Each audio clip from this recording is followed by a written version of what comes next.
Good afternoon, and welcome to Brunch and Budget on Bonfire Radio with your host, Pamela Capalid, a certified financial planner here to help take the bite out of your budget, brunchandbudget.com.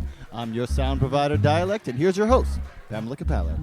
Thank you, Dialect, and thank you, everybody, for tuning in today. It is another of our monthly series, our partnership with CFED and Deidre Asante Muhammad, the director of the Racial Wealth Divide Initiative. Every month, we interview organizations who are actively working to close the racial wealth divide using innovative, exciting, and effective ways to work with their communities. I want you all to think about these shows in a few ways. One, it's always awesome to hear how people are actively changing the economic reality of people around them.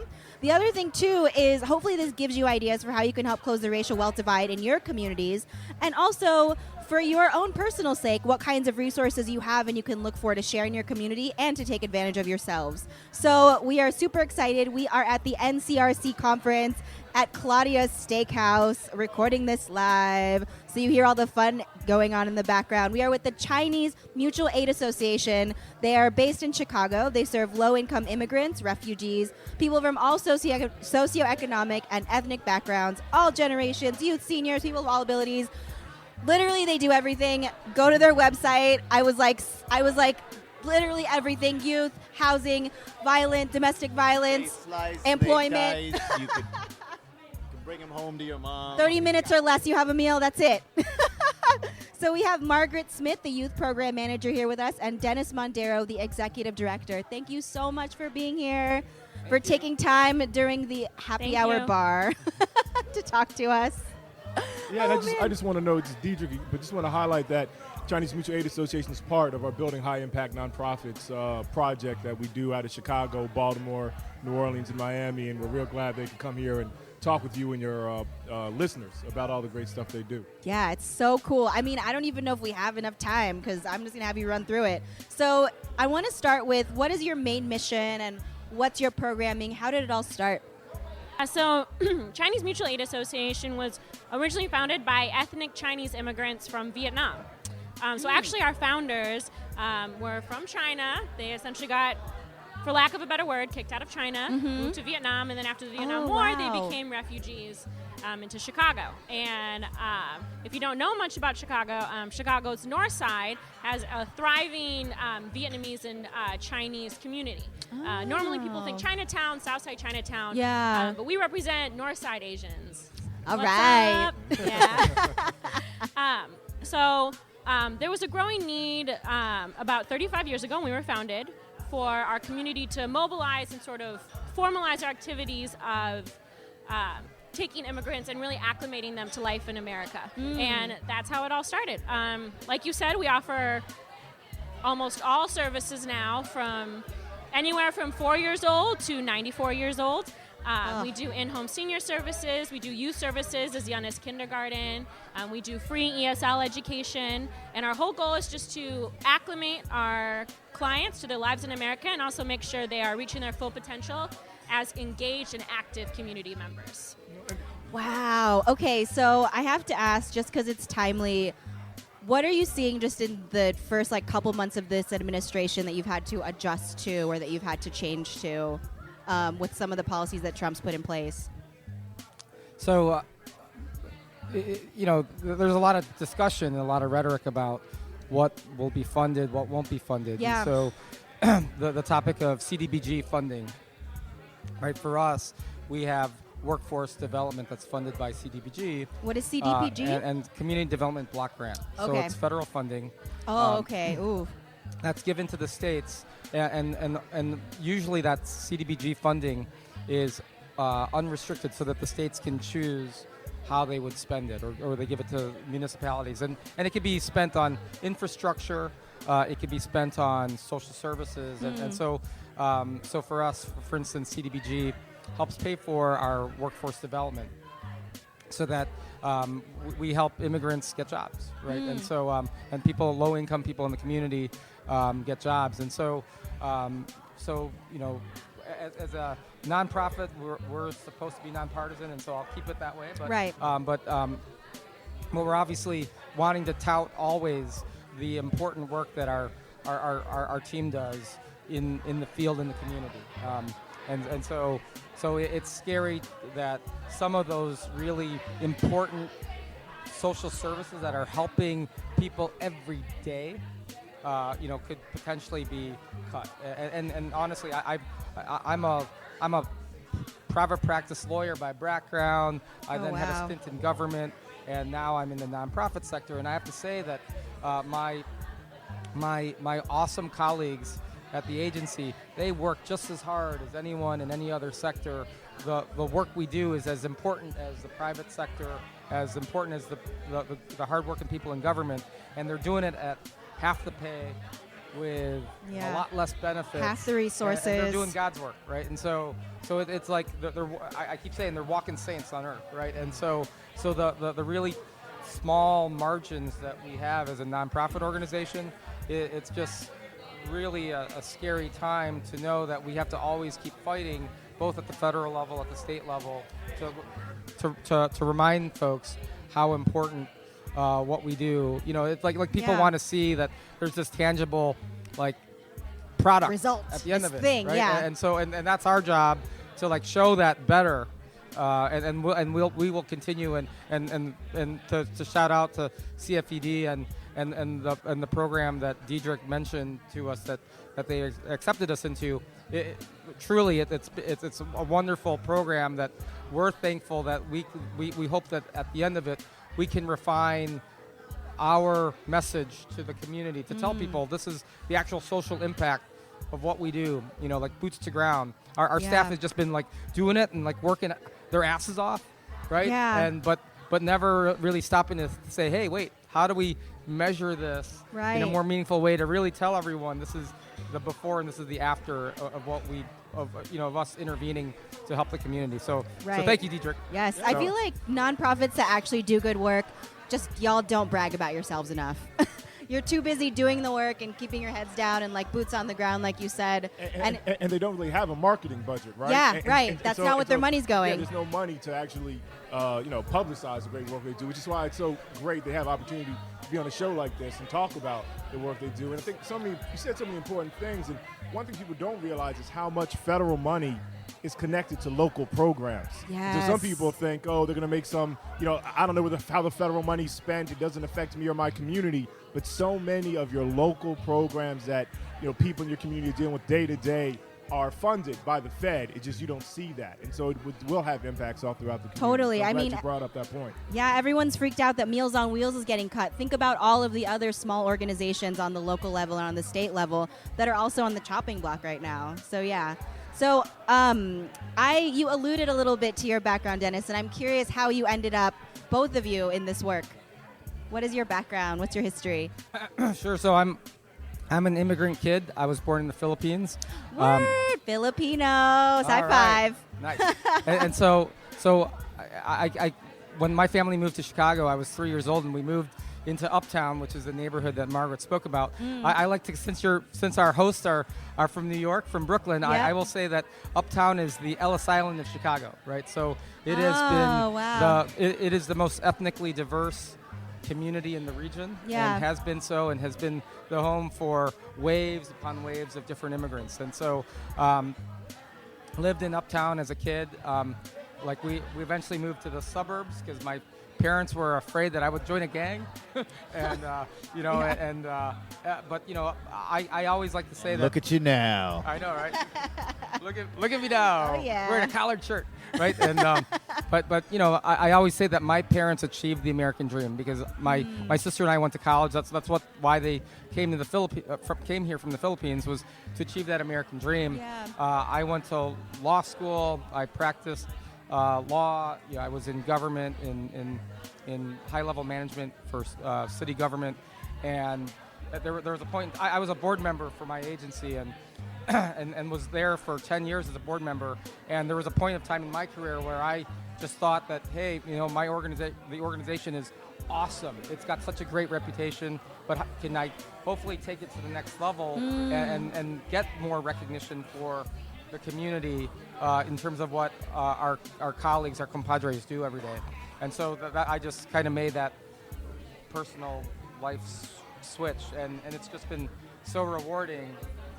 I mean, just like last month, just a scary thing that gets the hair on my skin like raised up. Was like there was a woman from China who came to the U.S. as a victim of sex trafficking, right? And, Oh my And you know, gosh. tourist visa, they lured her, told her that she'd be a model, you know, and it's just a crazy thing. And like our social services manager was interpreting, and she wanted to get out. She wanted to like figure out how to get services, and she heard about our community, and so that's a really powerful avenue for us. Sorry, that's a really powerful avenue for us to be able to be there for folks who you know, are unfamiliar with American laws. There's a language barrier. Oftentimes, our staff speaks over 20 languages. We have constituents from not only many Asian countries, including China, the Philippines, Vietnam, but also from Ethiopia and Eritrea. And so the department that Margaret manages, our youth department, it's truly, and I like to always say this, it's truly a beautiful thing to see immigrant kids from China, Vietnam, Pakistan, playing with American-born, African-American, and Latino kids, right? And there is absolutely no hate and mostly love, right? And that's and that's a question I was going to ask about constituents, about the Chinese Mutual Aid Association said historically was ethnic Chinese from Vietnam, but that how much it's really grown. But I know we want to get to hear the background of and then right? we can totally. So I started at Chinese Mutual Aid Association 2 years ago. I'm a third generation American, so I'm half Chinese. I'm like the step after Dennis's like first generation immigrant. I was lucky enough to have all the benefits of having immigrant parents, right? I really started getting involved in the Asian American community when I moved back to the U.S. about 2 years ago. I lived in Vietnam for 2 years after college. And I taught English. I am originally a journalism major, so I did some freelancing. And I did that very cliche thing of taking time after my college studies to find myself, really try to connect more with my ethnic heritage, spend some time before my career to really explore the world. And then after I came back to Chicago... I just wanted to pause and say that's awesome. People, please do that. Do that. Thank you. Look, you'll come out like her. It's great. You can't see, but you can hear. She's awesome. It all works out, trust me. No, but I was really ready to, while I was younger, to really give service to my community. And I really wanted to get more involved in the Asian American community, being a halvesy myself, and also having so much Vietnamese culture ingrained in me from the previous 2 years. And in those perfect way that things happen, my mom had a friend who worked at Chinese Mutual Aid Association with Dennis. And it spiraled down from there. When I was in Vietnam, I taught kids a lot, and working with kids has been my favorite thing. So it really is a perfect marriage, and I see my kids every day as a manager. I'm lucky enough to still do a lot of programming. So every day I'm working with at least 40 or 50 children. I know their parents. I know them by first name. In our space, they not only speak English, but they speak their home languages to each other, too. So we have Vietnamese going around. We have Mandarin. We have Cantonese. We have Amharic happening. So Dennis is right. It is a United Nations at our office, for sure. And Margaret's modest because she turned down a lucrative consulting job downtown to work with us, right? So, wow, stars on doing the work. And one thing I was wondering, you seem to have such diverse constituents. Are there shared economic issues? Because clearly you have different programs, what have you. But I wonder if you could talk about kind of what helps bring all these different types of people to your organization and what economic issues they're dealing with. I mean, absolutely. I mean, there's no hate between any of our constituents. And actually at Chinese Mutual Aid, for example, I manage a young women's mentoring group for immigrant girls within our community. It's called Young Women Warriors, and it's for girls 12 to 18. And it historically used to be Asian only, but I, 2 years ago, opened it up to all ethnic groups. And we have 20% of our girls are Ethiopian now. And is there a big concentration of Ethiopians in Chicago? A big and increased concentration on the north side, for sure. And actually, one of my favorite girls, her name's Ida, she came to the States about 3 years ago. we were doing a video for marketing, and she told me, she's like, I feel like in this space, I'm with women and girls who really understand my experience and where I come from, even though 80% of the other girls that we work with are all Asian. Yeah. Right? I think she just saw the fact that she was around other immigrant girls that had the same issues that she came from, and that was enough. And what are some of those economically, 90% of over 90% of the youth we serve are from at the poverty level or near the poverty level. So we're dealing with families that don't have a lot of resources. A lot of, like one of the things that we offer is financial literacy. We're funded. We have a modest grant from the United Way. Props to the United Way, but where we teach the unbanked how to like have a savings account and checking account, and what's a credit card and what are the pitfalls of a credit card, and they don't understand many times the benefits of having those vehicles. And when you think about it, when people are coming from countries like Laos, Vietnam, China, there's a certain distrust of government from their ethnic country of origin. Yeah. Right? And then there's also not a long track record of banking, right? And so it's really important. Or borrowing. Yeah, or what's borrowing. a credit score? How do you, how if you want to be an entrepreneur, how do you like borrow to be a successful business person, right? Yeah. And so it's really rewarding for our team, our staff, to be able to offer this up in multiple languages in their ethnic, in their ethnic original tongue, to be able to make them comfortable. Yeah. So. Yeah, I love it. Whew, all right, Dialect, we got a song. Yeah. Let's move on to our first song. Our first song is, let me see, we're going to go with Amazing, featuring Future with the song Young Malcolm. And we'll be back in a minute. Brunch and Budget, Bonfire Radio.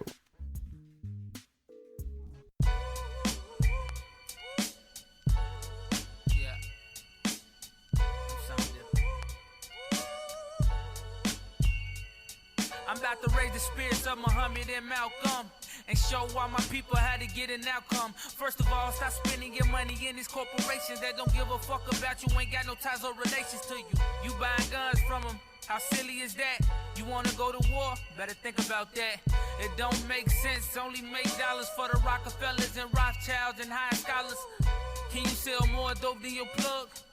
Well, you can't outshoot who making the slugs. Think about it, fight fire with fire only ignites it. Soon you'll be on the screen known as ISIS. Police your own community. It take a village to raise a child, let that become immunity. Dog, all we got is you and me. Nobody else give a fuck about us, as you can see. Don't be mad at them, let them hate. They still pulling your strings. Are you gonna let them play? House niggas is house niggas, you can let them stay. Disloyal is disloyal, we don't need them anyway. Pick up a book, my nigga, put down the blunt. Move in silence, my nigga, no need to stunt. You got a family depending on you. You got the high officials bidding on you. They waiting on you to fuck up. They know you better than you know yourself. It's ironic, really. It's demonic, really. You a king, nigga, act like one. And if you say you a real one, spit facts like one.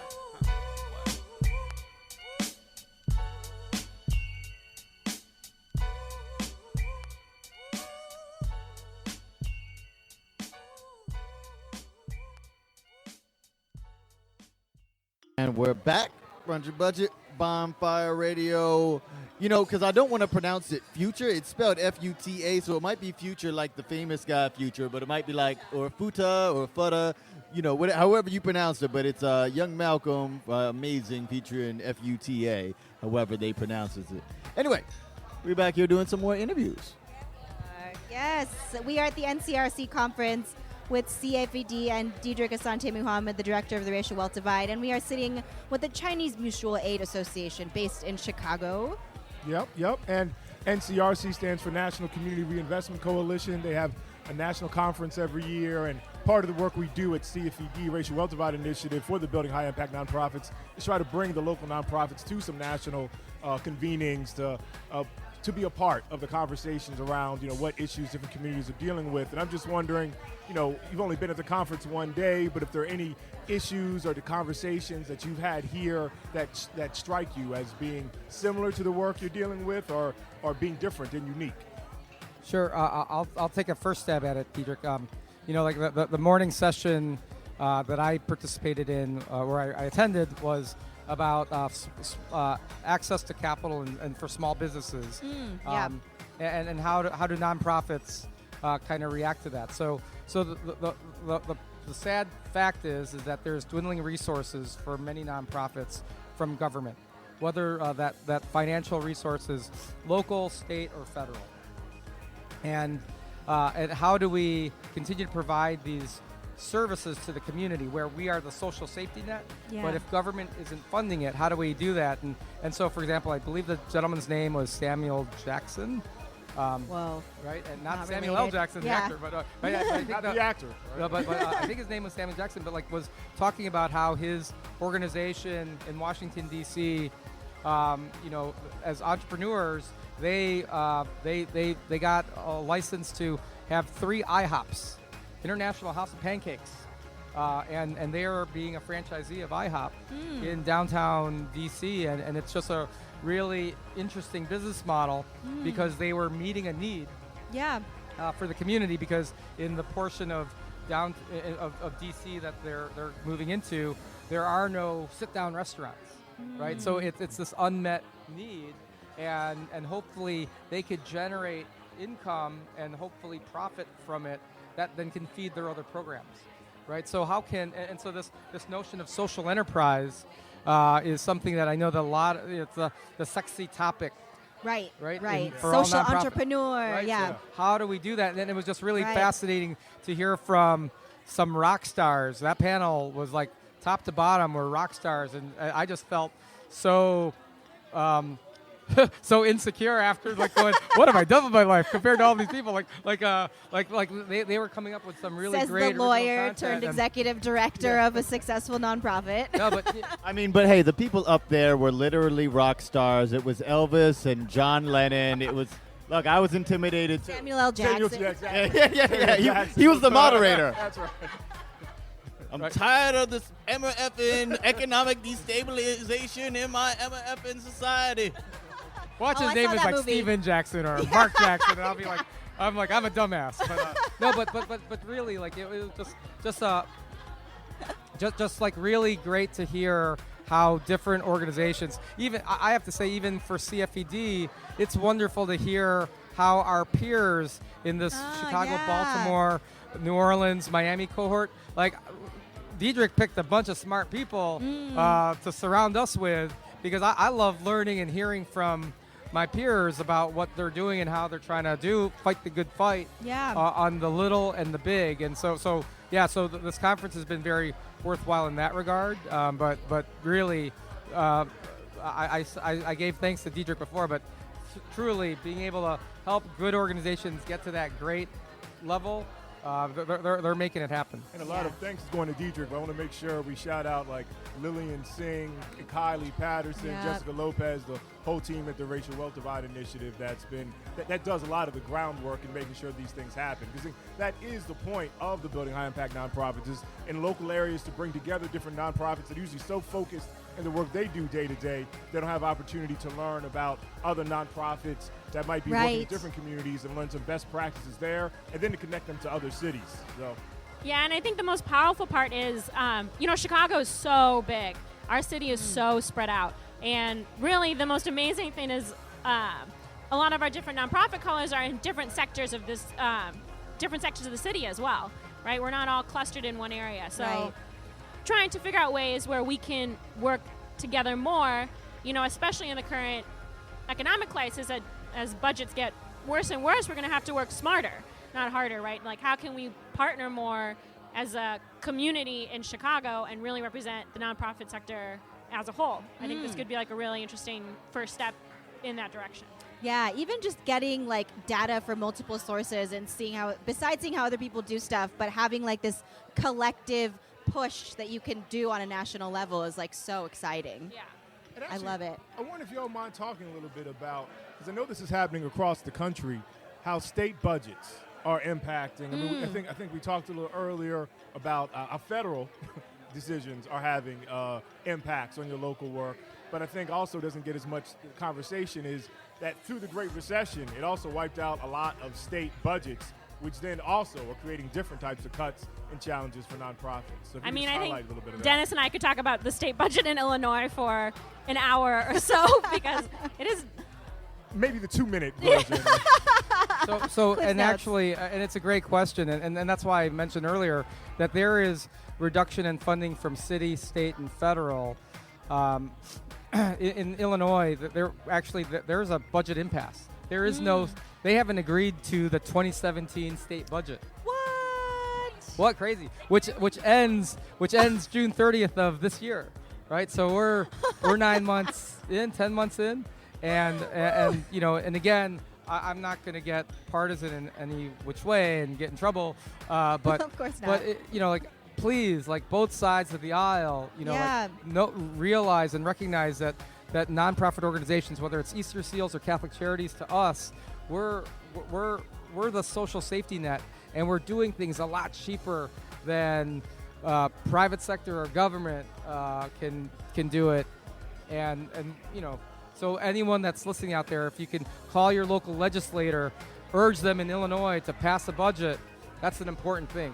Maybe the problem's the budget. You know, here at Brunch and Budget, even though budget's in our name, we don't actually like budgets, and we use a modified version of the urgent important matrix instead.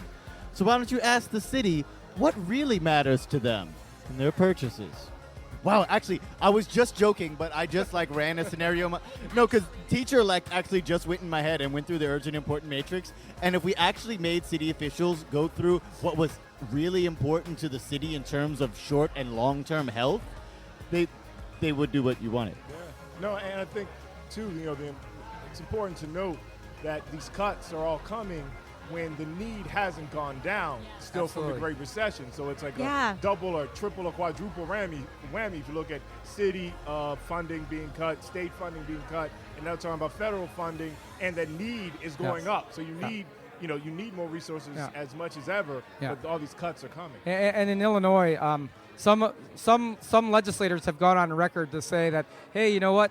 If a couple of the smaller nonprofits close, it's probably a good thing. What? Because a couple, and that's why I can share this, is that a couple of Wow. legislators have said if a couple of smaller nonprofits close, it's a good thing because it's more efficient, because the services will get grabbed by the larger organizations like an Easter Seals. That has never But I happened. can tell you that I serve in a coalition with one of the heads of Easter Seals, Yeah. and they're worried about the funding deficit to the sector. It's an infrastructure problem for the nonprofit community.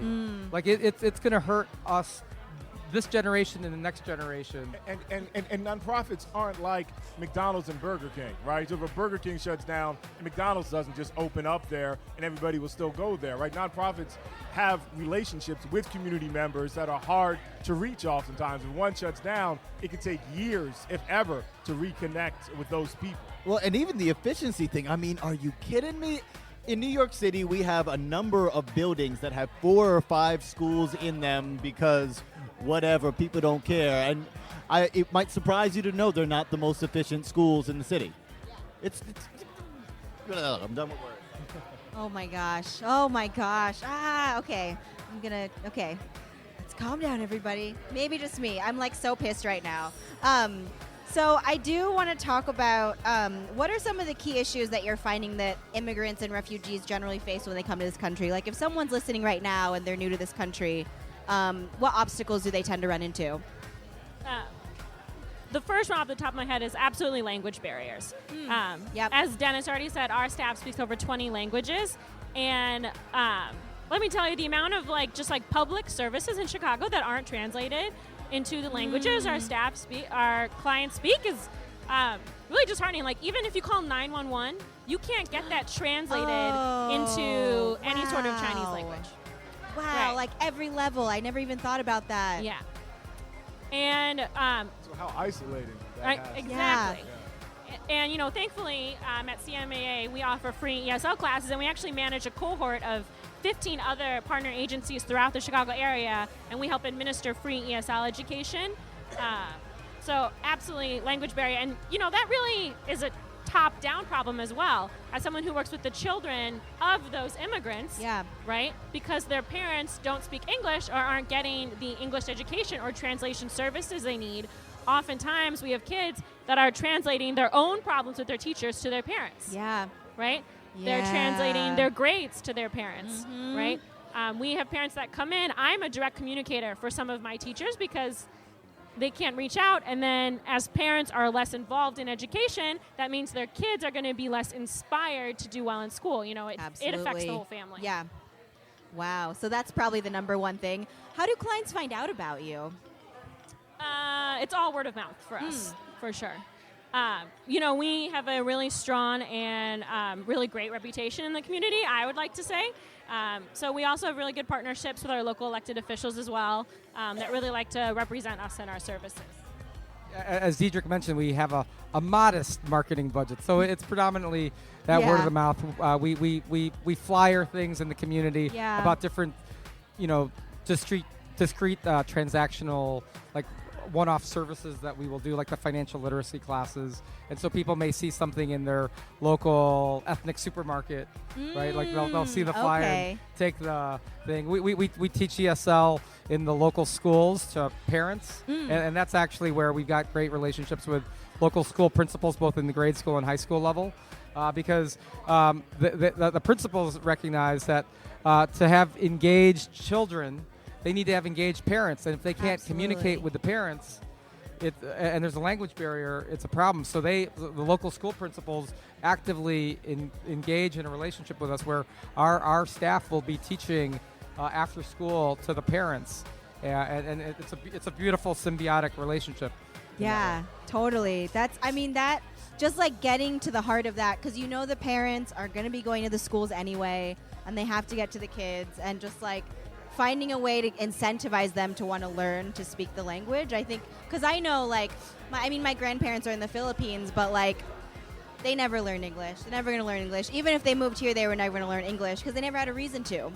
And I feel like you find that a lot in these communities where if you just stay isolated, like what Diedrich was saying, then you never learn the language and you never know how to take advantage of these services that are available to you. Yeah, and let me to add to the question you posed to Margaret about what is an issue confronting our community.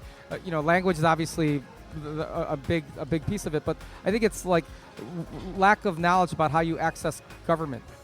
Right. Absolutely. And related to that is because most native-born Americans don't understand federal, state, local, city, how to access resources, much less if you're from a place that has a totally different structured type of government. Yeah. And so you often see many longtime permanent legal residents, and they've never been educated about the importance of becoming a U.S. citizen. They decry like, hey, the working condition in the community, but they don't know that, hey, if I became a U.S. citizen, I have this really important, powerful responsibility to vote.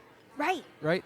And the Asian American community doesn't vote, at least historically, and that's one of the things that we've really tried to change. And so the ways in which we do it, I'm proud of what Margaret and her team does with our youth, because every voting cycle we have mock debates. And the kids will pretend to be Donald Trump and Kucinich and Hillary Clinton. I would love to see a video and then mock elections. Imitating and we have mock elections, right? And so we are habitual about it, so that we're hoping that in the generation that they will every time it's a voting cycle, they're voting. They know the importance of it on every level too, right? Like on the state level, on the local level, to like go to the polls. Yeah, totally. Even our kindergarten students do the mock election with us. Oh! Truth be told, I definitely want to see that. Truth be told, explaining to a 5-year-old the difference between like Democrats and Republicans is impossible. But the whole point is just to get them used to the practice of voting, right? Right. Getting them used to the act of having to go fill out the form, sit down, put it in the slot. Fun. Yeah. I was going to say, do I hear a challenge? Teaching stuff to kindergartners is easy. If you want to come to Chicago and teach them to my kindergartners, Done. Be my guest. I don't think we have money in the budget for flights for you, though. All right, so it's okay. We'll have to drive. We like driving to Chicago. It's only 13 hours. Fair. So, but what we'll do is, don't pay me initially. I'm gonna go and I'll get trained the kindergartners, and then they'll battle your seniors. And after they win, then we'll talk. I have some great photos of the election. We did an election photo booth with the kids. If you guys need some, Yes, they are we do. adorable. Oh my God, we definitely do. So I mentioned at the beginning that you have a ton of programming. It sounds like you have some entry point stuff like the ESL classes. How do you sort of matriculate people into all of the other services that you provide, and how do you manage all of it in general? That's a great question. And actually, out of all of the beautiful things about CMAA, a great thing is that we have literally whole members of families that come and access our services at any given time. Yeah. So usually family members will hear about it from one area or the other, but we'll have a grandfather that's coming in for ESL classes, and then on his way out, he's picking up his kids from after-school program. We have so they don't have to find a babysitter or a daycare. Exactly. And we have kids that come to after school, they come to me, hey, my mom's taking her citizenship test soon. Can we talk about getting some private tutoring for her, some ESL classes? So not only do people within the community give word of mouth, but families recommend our services to each other as well. Wow, that's so cool. So why was it important for you to have such a holistic thing? I feel like a lot of nonprofits tend to focus on like one vertical, let's say. Like, we're just going to do housing, or we're just going to do financial literacy, or we're just going to do workforce development. And you cover it, like you said, from 4 to 94, from the gamut, from youth services to elderly services to senior services. Why was that such an important piece of this? Good questions mean I don't have a great answer, but I think that I say that with props to all of the folks that came before us. Yeah. They I think listened to the community, and this was all there, and I think it really became something that was just organic response to what the community needed. Yeah. But as we saw it, it's like Margaret said eloquently, it's a beautiful thing to see intergenerational relationships that have formed with our organization. Truly, like this gentleman Tam Nguyen, one of our colleagues, is considered the unofficial uncle of the Vietnamese community, right, in Uptown. He's on a mural on the street. Oh my Right. God, that's amazing. So that's where it's legitimate. Yeah. Right, like we've got the people on our team that know all the families, and that's a beautiful thing. Yeah. And I would think too as well that with the language issues, it's not like they could just go to some other financial literacy program or some other, if it's an English-based program, you could go to different places. But I would think it's very limited, places that have, native speakers from Ethiopia or from Vietnam or China or what have you. So I think that would also strengthen your space. Why everything has to be in one roof, Yeah, absolutely. Yeah, I mean, the thing that I really love about just this image is you don't just get to know your grandparents or your uncles, is you have this community of safe adults who you can trust as kids. And as adults, you have this community of youth who you see like doing stuff, and you get to see the fruits of the generation after you, which I think is really, really like, oh my God, that's so cool. And what we're trying to do now is we're trying to take it to the next level. Yeah. Okay, so really for me, can we at this time like really organize our data, right? And the more, and so we're really obsessed with data on our management team, so that way, the more that we know the touch points for our clients, and just knowing like which of our clients are U.S. citizens, which ones are not U.S. citizens, those who are permanent legal residents but never bothered to apply. How can we do a methodical strategy to like reach out to them, ask them what are the barriers for them to never like apply for citizenship? Yeah, like what happened? And then once we get them to hopefully apply for citizenship, then get them just like our kids to then go and vote for whoever they want. Democrats, Republicans, Green Party, vote for whoever they want. But as long as they can get to that point, then we know that our community is going to be heard. And so that's one really important thing. We can use that also, when you ask the question about how our different departments interconnect, how Yeah. can we be more deliberate about making sure that there is a CRM that really makes sure that, oh, this person Could use needs- these services. right. Yeah. So that's why it's not sexy, it's not glorious, and our staff, like many of them at first were like, this is double data entry, like, and, Right, but until we really master that game, we're still going to be stuck in second or Right. third gear, right? Right. So Necessary. that's something that we're trying to do. Yeah, totally. No, and so one question I wanted to ask is you oftentimes hear about the violence in Chicago. Just wondering how that's affecting or if it affects your constituents. Yeah, so the first, Chicago unfortunately has this very bad and unfortunately deserved rap as a crime capital and murder capital. The first shooting and homicide death in 2017 was in our community, was in Uptown, not too far from our office, and our staff, I've had some of our female employees who worry about like evening programming where they have to walk alone to the train stop Yeah. a couple blocks away because the flavor of the community gets decidedly a little more dark and dangerous at certain hours, right? So it's a tale of two cities because you have downtown and certain neighborhoods like Lincoln Park that are very affluent and where the crime rates compare to Western European countries.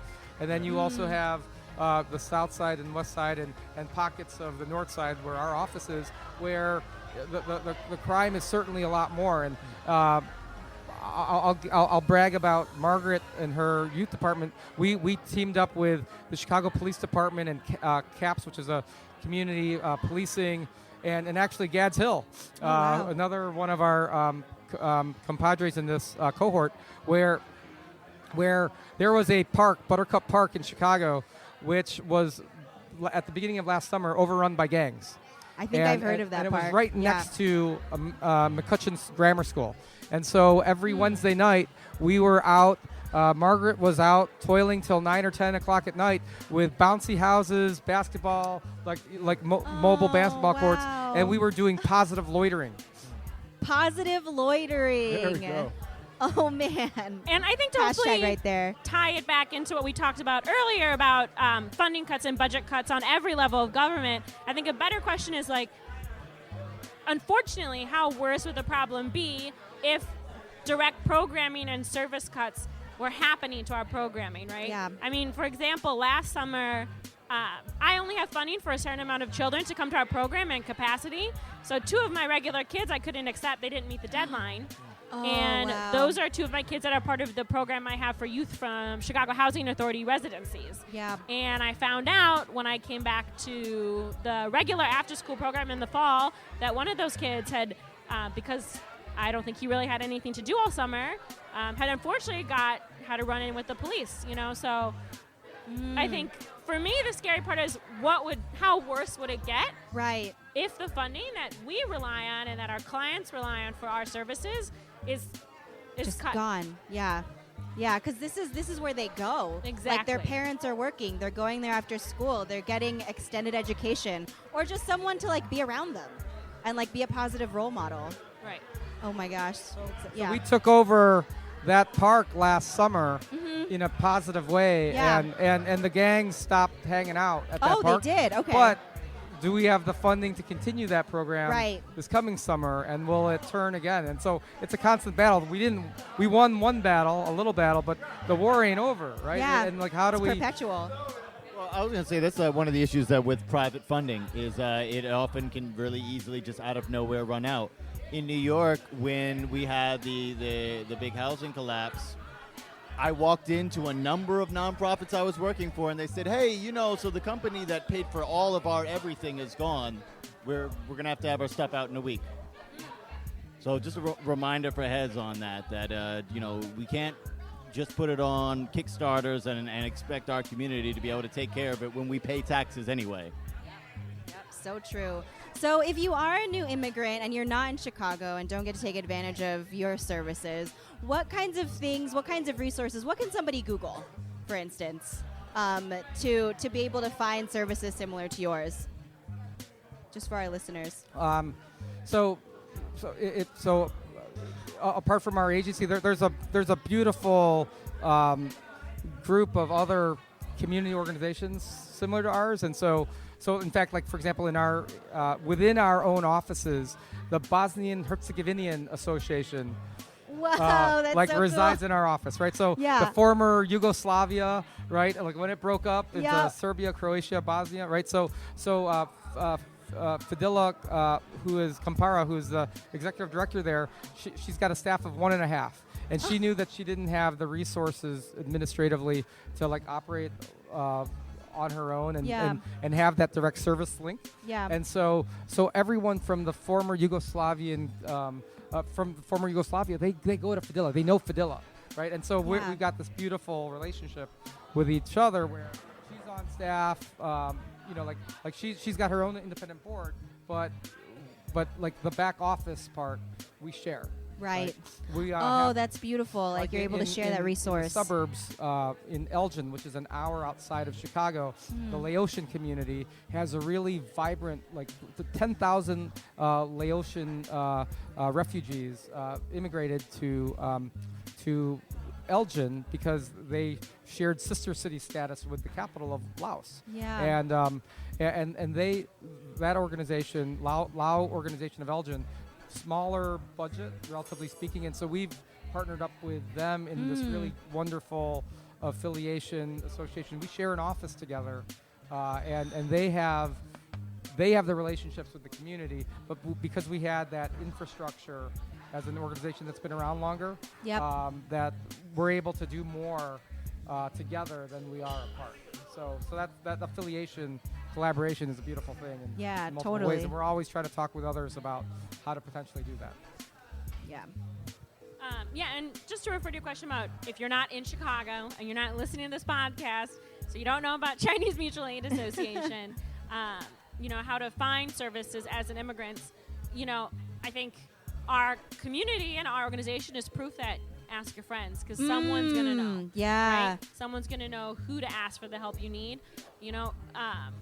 I will say, do I think city websites are the most well-managed? No. But I think all major cities do have language translations on all of their websites. So if you really need to search, you can also search for services there. Because I know our services are all listed on the city as well. Cool. That's awesome. Do you have any favorite success stories? Any favorite client stories? Oh my you God, want I to share? have so many. I don't know if I can share them all. But I think tying back to what Dennis was saying earlier about managing our data, a larger question as part of that is how do we keep in connection with our clients, especially our youth clients, because we see that our youth clients, as they go through high school, careers, they're thriving. Yeah. I think one of Dennis's probably favorite success stories is one of our managers, actually. Her name is Tuyet No. She is from the community, born and raised. Oh my gosh. She did our youth services all through high school. She was part of the program I managed, the Young Women Warriors program. Wow. And she had an informational interview with Dennis after college, and I think Dennis hired her on the spot. So we need more success stories like that, like youth clients that are now thriving, and how can we bring them back again to bring them back and really have them give back to the community. Yeah, because I feel like what tends to happen is you get those resources, you go to college, and then you leave and you don't come back. And to see that full circle where they're giving back and giving back more knowledge that they've gained that's so awesome. I actually had a former member of our Young Women Warriors program as well. She's my age now. She works in real estate. She's hooked me up with one-on-one donors before, and she's actually offering this year to make a donation of herself of almost like $1,000, right? So that's huge. That's a major success story, right? Yeah. I think when the mentor that she worked with heard about that, I think she probably almost, she's like, I did it. Yeah. Yeah. To answer your question, I like Margaret, just to stay on that example of Tiet, our colleague. She was in high school mentoring program with us. She when she went to college, she was the first in her family to go to college, right? And because she was being mentored by our Young Women Warriors program, they helped her apply for the Gates Millennium Scholarship. She not only went to college, but she went full ride for both college and grad school. And it was because of Jennifer Tani and her husband Freedom, and they're volunteering. They were, they were volunteers, people from the community who stepped forward and said, "I'm going to mentor young women, right, from the neighborhood." And then I'm proud of her because Tiet just recently bought property. She bought a 2-flat. In Portage Park in Chicago, and again, first person in her family to buy real estate, to own, right? So and so that's the beautiful thing that we're really proud of, that legacy that we have on so many families in the Uptown community. Yeah, her family came here so she could do that. The things that they were sacrificed were for her to be able to be that. And what you were saying, Margaret, about being third generation, right? And being able to see that generational wealth build and build and build. That's the foundation that you all are building right now. Oh, my God. I'm so sad we're out of time. Oh, no. We're not even out of time. No. Because it's all a circle. I like the rhyme that you said when you were saying affiliation and collaboration. My favorite rhyme is exemplified in the things that you're talking about, is that each one teach one. I did my first keynote address the other week, and I accidentally said something that a teacher reminded me of, and it's if it's not a circle, there's no inertia, and it's going to hurt you. Yeah. Everything should feed back into each other, and I think that's why it's awesome that y'all have this entirely 4 to 94, I mean, screw you when you're 3, but otherwise we got your back type of program, because that's the only way that all of it works. All of it works when all of it happens. And that's what, thank you guys so much. I think that's a tagline. All of it works when all of it happens. You're really doing all of it. And you're touching everybody from soup to nuts of okay, here it goes. I love it. So where can everybody find you? We are, our main office is 1016 West Argyle Street, which is Asian Argyle is the tagline in that neighborhood, Uptown. We're right off the Red Line. Nice. ChineseMutualAid.org, and the call to action is, if you live in the Chicago area, and you've got time, please consider being like Jennifer Tani and volunteering your time with us. Or if you're in Florida and hearing this, volunteer at your local nonprofit community organization. There are so many great ways in which any one of us can help or get help, and it's really easy for us to just link volunteers. So and are you all on social media? Yes. I was trying to whisper that into Dennis's ear. I heard it. That's what I said. I got it. And he was like, CRM. We're in that right now. Chinese Mutual Aid Association on Facebook. Cool. We do have an Instagram account. Nice. I don't know what it is off the top of my head, but I think it's CMAA Chicago. Are there pictures of the mock elections on there? There are not. But if Brunch and Budget wants it on their website, I can certainly send please, some. We want them. I got some really cute pictures of some African American and Asian kids in Abraham Lincoln hats. Yes. I love it. Thank you so much for being here. We're closing down the bar, y'all. No, thank you guys. Thanks to Diedrich. Thanks to I wanted you to do a little, if you're listening, one last thing in your brain as I play this last song and we head on out of here. Their staff handles over 20 languages. I want you, as you listen to this next song played, it's a song by a cat named Rage, with the I and a D, and it's called They Said. But what I want you to do is try to name 20 languages in the course of this song, and let me know how that works out for you. Thank you for listening. Feel free to holler at us on the iTunes and all the other social things. You know about the ones we're at Brunch and Budget, at Brunch and Budget on Twitter and Instagram. You can find me a dialect. It's spelled funny. It's gonna be all right, and we'll catch you next time. Peace.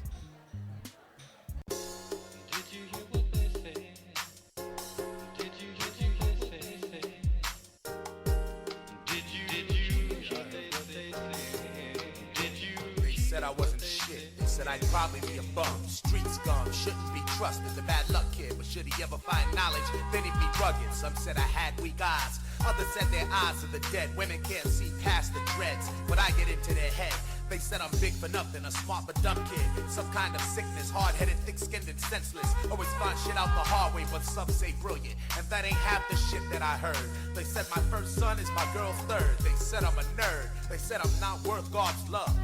Not worth his love, that's even worse than dying right before birth. Shoved off the plane with no chute.